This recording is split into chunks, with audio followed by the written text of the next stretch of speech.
नमस्कार मित्रों।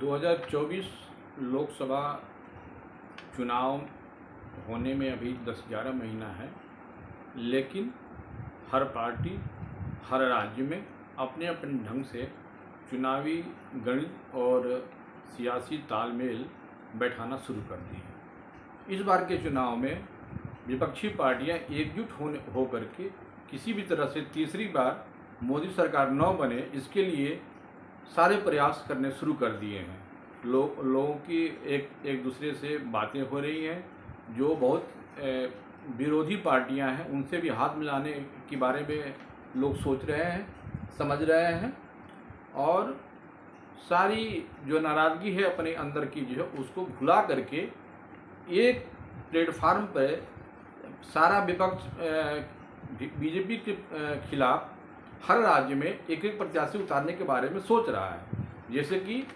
उत्तर प्रदेश में ये है कि अखिलेश मुख्य विपक्षी पार्टी है, लिहाजा अखिलेश के साथ सारे लोग मिलकर के एक आदमी एक सीट पर चुनाव लड़े।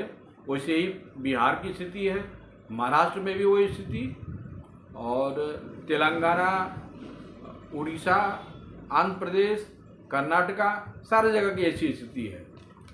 चुनाव में आगे क्या होगा ये तो समय बताएगा, लेकिन सबसे ज़्यादा जो चुनावी घमासान है वो बिहार में है।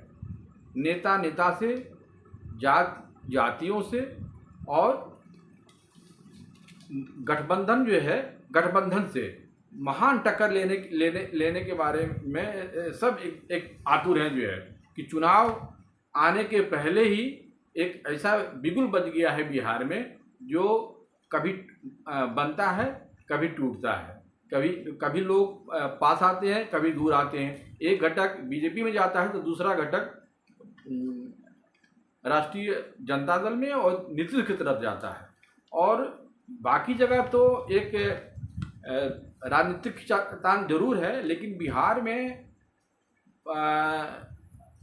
एक तरह देखा जाए तो व्यक्तिगत प्रतिद्वंदिता है। जैसे कि अगर ललन सिंह को ले लीजिए, नीतीश जी को ले लीजिए, उपेंद्र कुशवाहा को ले लीजिए, आरसीपी सिन्हा को ले लीजिए, तो ये इन लोगों में आपस में इतना ज़्यादा वैमनस्यता है कि आदमी हराने के लिए एक एक सीट पे 5-5, 6-6 बार सोच रहा है कौन सा प्रत्याशी कहाँ से उतारा जाए।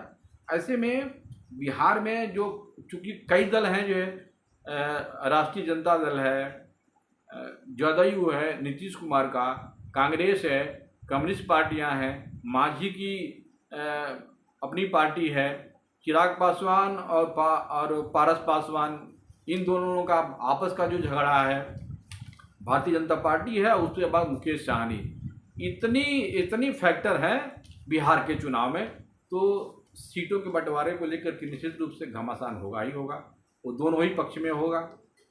भारतीय जनता पार्टी में थोड़ी सी नाराजगी कम होने के चांसेस इसलिए हैं कि पिछले बार जब टिकट का बंटवारा हुआ था तो उस समय 17 टिकट भारतीय जनता पार्टी को और 17 टिकट जदयू को और 6 टिकट जो है वो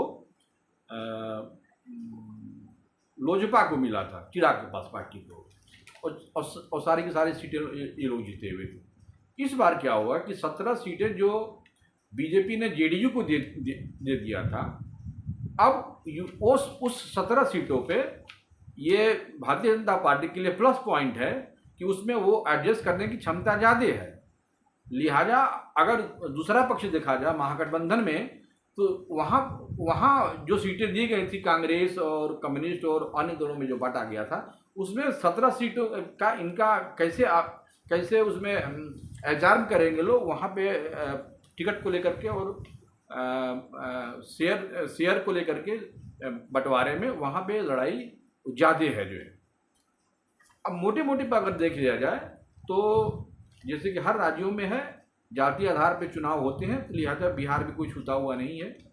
तो वहाँ भी एक तरफ देखा जाए तो दलितों का वोट बैंक जो पासवान के पास है, मोस्टली कुछ मांझी के पास है। मल्लाहों का वोट जो है वो सहनी कहते हैं कि हम सन ऑफ मल्लाह हैं, कितना वोट उनके पास है, खैर वो अपनी ताकत विधानसभाओं में दिखाए भी हैं। और जो सबसे इसमें जो नीतीश का जो वोट बैंक था जो पहले, अति पिछड़ा, और उसके बाद से उनके साथ जो कोई कुर्मियों का जो वोट होता था उसमें भी बहुत बिखराव हुआ है। मतलब कि एक तरह से देखा जाए तो जो कोयरियों का जो समुदाय का वो वोट है, वो उपेंद्र कुशवाहा हो या अभी जो विपक्ष में नेता सम्राट चौधरी बने हुए हैं, ये सब लोग जो है लगे हुए हैं कि हम लोग नीतीश के साथ जो लोग भी कुशवाहा लोग थे उनको भाजपा की तरफ जो अपने पक्ष में करने के लिए। तो ये बहुत बड़ा डेंट जो है जेडीयू से लग रहा है, और नीतीश की थोड़ी सी पहले से जो साख थी वो भी कम हुई है। लिहाजा कुल मिला जुला कर देखा जाए तो जो पहले 60% और राजद और जदयू की तरफ वोट हुआ करते थे और 40% इधर होते थे, इसलिए जितना आसान था अब वो स्थिति नहीं है। अब लगभग दोनों तरफ के पलड़े जो है वो बराबर है। अगर मांझी और साहनी, पासवान, बीजेपी सब एक साथ होते हैं तब इनका पलड़ा भारी हो जाएगा जो है। अब देखना है कि चुनाव में कैसे टिकट के बंटवारे होते हैं।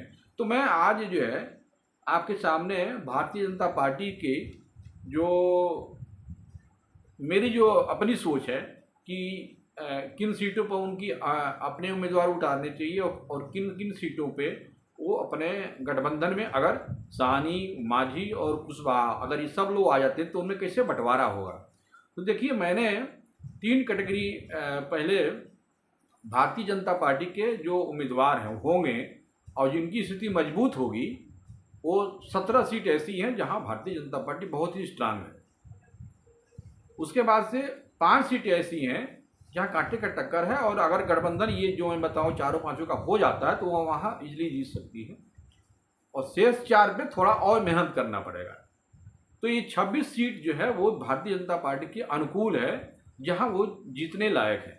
लेकिन 14 सीटें ऐसी हैं जिसमें कि कुछ मुस्लिम बाहुल्य वाले सीटें हैं, जैसे पूर्णिया, कटिहार, भागलपुर, ये सब जो सीटें हैं वहाँ पे किशनगंज, ये निश्चित रूप से एक धार्मिक के आधार पर पोलराइजेशन होता है और वहाँ पे आरजेडी का पलड़ा भारी होगा।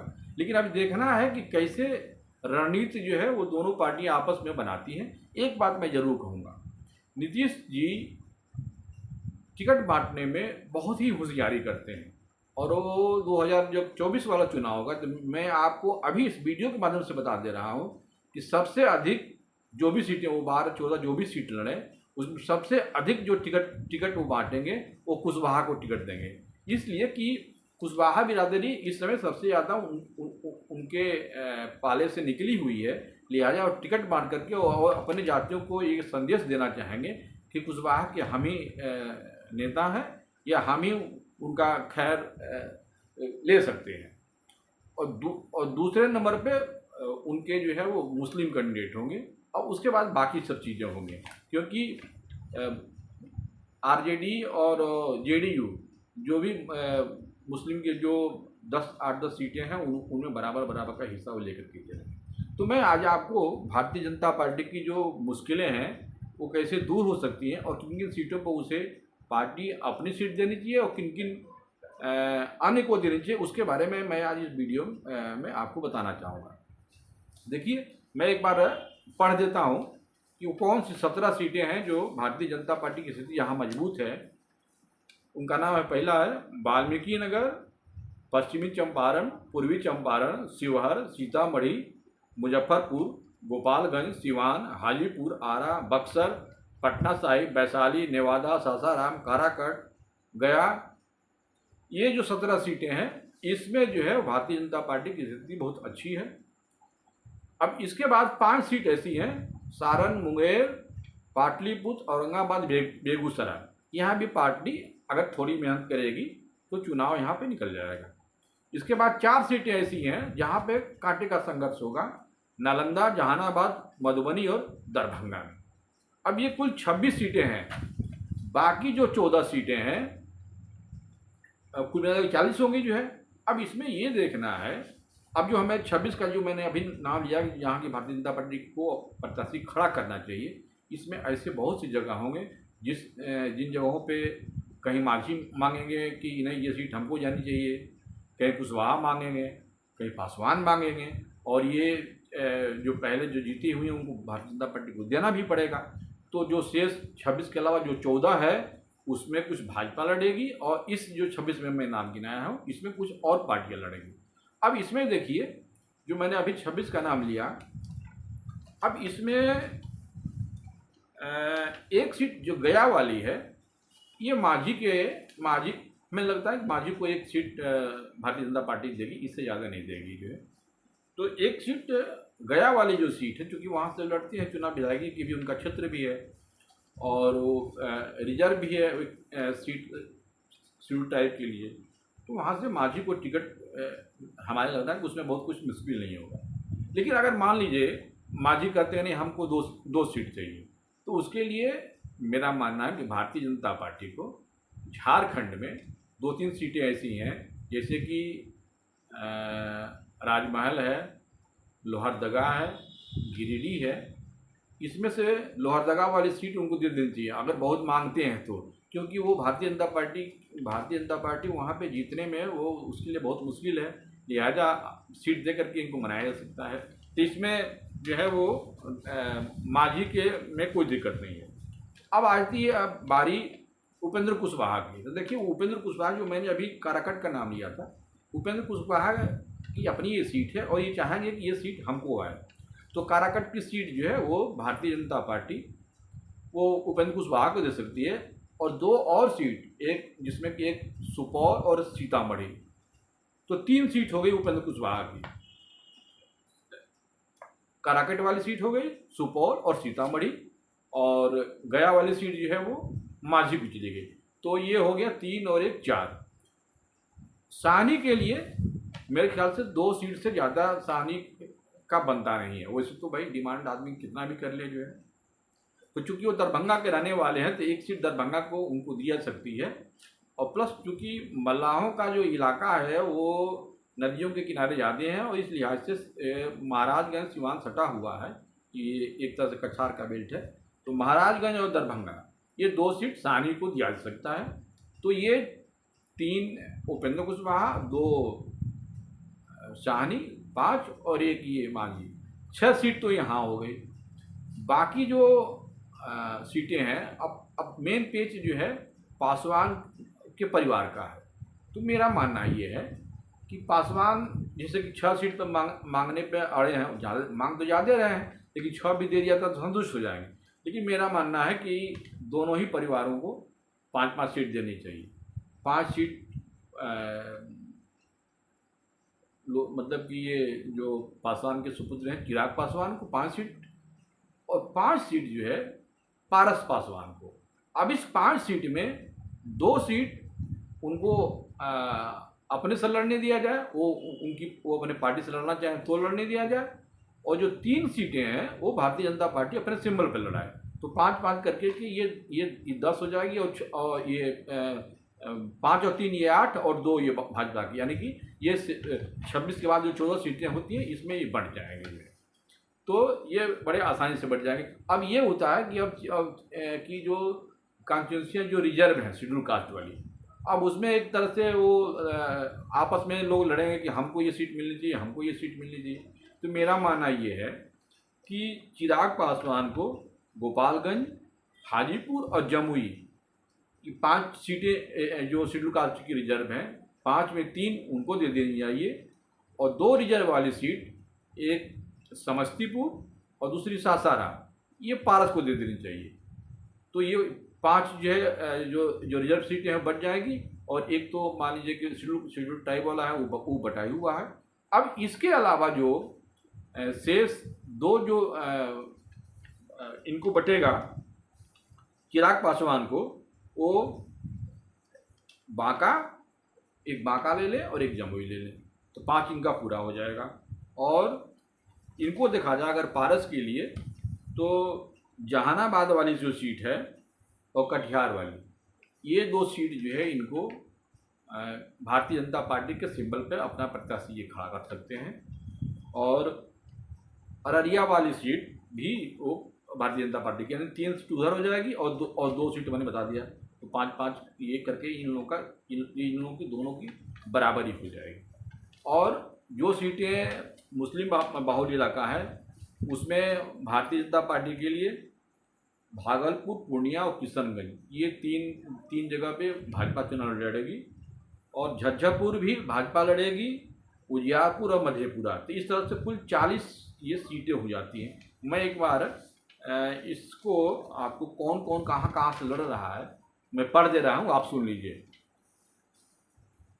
देखिए, वाल्मीकि नगर भाजपा, पश्चिम चंपारण भाजपा, पूर्वी चंपारण भाजपा, शिवहर भाजपा, सीतामढ़ी भाजपा, मुजफ्फरपुर भाजपा, गोपालगंज चिराग पासवान, सिवान भाजपा, हाजीपुर चिराग पासवान, आरा भाजपा, बक्सर भाजपा, पटना साहिब भाजपा, वैशाली भाजपा, नेवादा भाजपा, सासाराम पारस की पार्टी, कराकट उपेंद्र कुशवाहा, गया माझी, सारण भाजपा, मुंगेर भाजपा, पाटलिपुत्र भाजपा, औरंगाबाद भाजपा, बेगूसराय भाजपा, नालंदा भाजपा, जहानाबाद पारस की पार्टी लेकिन बीजेपी के सिंबल से, मधुबनी भाजपा, दरभंगा शाहनी का, झज्जरपुर भाजपा, किशनगंज भाजपा, पूर्णिमा भाजपा, भागलपुर भाजपा, उजियारपुर भाजपा, मधेपुरा भाजपा, कटिहार में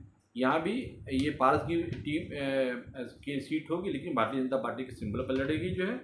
सुपौल उपेंद्र कुशवाहा, सीतामढ़ी उपेंद्र कुशवाहा, महाराजगंज शाहनी, जमुई चिराग की पार्टी, बांका चिराग की पार्टी, खगड़िया चिराग की पार्टी और अररिया पारस की बीजेपी उम्मीदवार। तो इस तरह से ये कुल मैंने ये अपना दरअसल मैंने ये जो आंकड़ा जो मैंने निकाला कि 2015 के जो चुनाव हुए थे, जब जेडीयू और आरजेडी दोनों मिलकर के जब चुनाव विधानसभाओं में लड़े थे, मैं उन आंकड़ों के आधार पर मैंने ये लिस्ट बनाई और मुझे लगा कि ये 26 सीटें ऐसी हैं जहां भारतीय जनता पार्टी को चुनाव लड़नी चाहिए और 14 सीटें ऐसी हैं जो अपने गठबंधन में लोग आए उनको बांटते थे। लेकिन इसमें देखा ये गया जो हम जिन 26 सीटों का मैंने अभी जिक्र किया उसमें बहुत सी ऐसी सीटें हैं जो रिजर्व सीटें हैं और जिस पर कि और लोग भी अपने चुनाव जीते हुए हैं, लिहाजा उसमें से कुछ भाजपा को छोड़ने होंगे और जो अन्य होंगे वो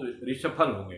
तो कुल मिला जुला करके ये एक मेरा अपना एक सर्वे है कि भारतीय जनता पार्टी को किन किन जगहों पे अपने प्रत्याशी और किन किन जगहों पे वो अन्य के लड़ाने होंगे। और इसमें 2-3 का तो बहुत कन्फर्म है। एक गया वाली सीट माझी को और उपेंद्र कुशवाहा को 3 सीट काराकट, सुपौल, सीतामढ़ी और शाहनी वाली दरभंगा और ये महाराजगंज। बाकी पासवान और उनकी पार्टी है, तो अब इसमें अब देखिए कैसे कैसे लोग क्या क्या करते हैं। ये तो मेरा एक अपना चूँकि हमारा बिहार के प्रति कुछ विशेष लगाव रहता है। इसके पहले भी जब चुनाव होते थे तो मैं बिहार के बारे में लिखता था, बोलता था। हो सकता है कि बिहार की नज़दीकी जिले बलिया के होने के नाते भी एक थोड़ा सा लगाव रहता है कि वहाँ की राजनीतिक गतिविधियाँ क्या उस पर मैं देखूँ। तो मित्रों, ये मेरा वीडियो अगर आपको अच्छा लगे तो मेरे चैनल को सब्सक्राइब और शेयर जरूर करें। तब तक के लिए नमस्कार।